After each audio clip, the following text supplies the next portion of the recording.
ಕರ್ಕಾಟಕ ರಾಶಿ ಆರೋಗ್ಯದಲ್ಲಿ ವ್ಯತ್ಯಾಸ ಆಗತಕ್ಕಂತಹ ಸಾಧ್ಯತೆ, ಹೊಟ್ಟೆಯಲ್ಲಿ ಸ್ವಲ್ಪ ತೊಂದರೆ ಬರತಕ್ಕಂಥದ್ದು, ಹೊಟ್ಟೆ ನೋವು ಇತ್ಯಾದಿ ಅದು ಆಹಾರದಿಂದ ಬರತಕ್ಕಂಥದ್ದು. ನಾವು ಆದಷ್ಟು ಕರಿದ ಪದಾರ್ಥಗಳನ್ನು ಸ್ವೀಕಾರ ಮಾಡುವಂಥದ್ದು, ಇದರಿಂದ ನಮಗೆ ಸ್ವಲ್ಪ ತೊಂದರೆಗಳು ಬರತಕ್ಕಂಥ ಸಾಧ್ಯತೆ.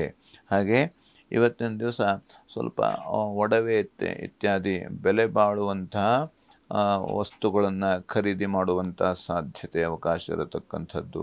ಮತ್ತು ವ್ಯಾಪಾರದಿಂದ ಇವತ್ತಿನ ದಿವಸ ಲಾಭ, ಯಾವುದೇ ರೀತಿಯಲ್ಲಿ ಕೃಷಿಗೆ ಸಂಬಂಧಪಟ್ಟಂಥ ಉಪಕರಣ ಇತ್ಯಾದಿಗಳನ್ನು ವ್ಯಾಪಾರ ಮಾಡುವಂಥವರಿಗೆ, ಅಥವಾ ಚಿನ್ನ ಬೆಳ್ಳಿ ಬಂಗಾರದ ಆಭರಣ ವ್ಯಾಪಾರಸ್ಥರಿಗೆ, ಮತ್ತು ಸ್ವಲ್ಪ ಮಟ್ಟಿಗೆ ತರಕಾರಿ ಇತ್ಯಾದಿ ಒಂದು ಯಾರು ವ್ಯಾಪಾರ ಮಾಡ್ತಾರೋ ಅಂಥವರಿಗೂ ಕೂಡ ಇವತ್ತಿನ ದಿವಸ ಸ್ವಲ್ಪ ಅನುಕೂಲ ಲಾಭ ಇರತಕ್ಕಂಥದ್ದು. ಹಾಗಾಗಿ ಧನ್ವಂತರಿ ಜಪವನ್ನು ನಾವು ಪಠಿಸುವುದರಿಂದ ಎಲ್ಲ ರೀತಿಯಲ್ಲಿ ಅನುಕೂಲ ಇರತಕ್ಕಂಥದ್ದು.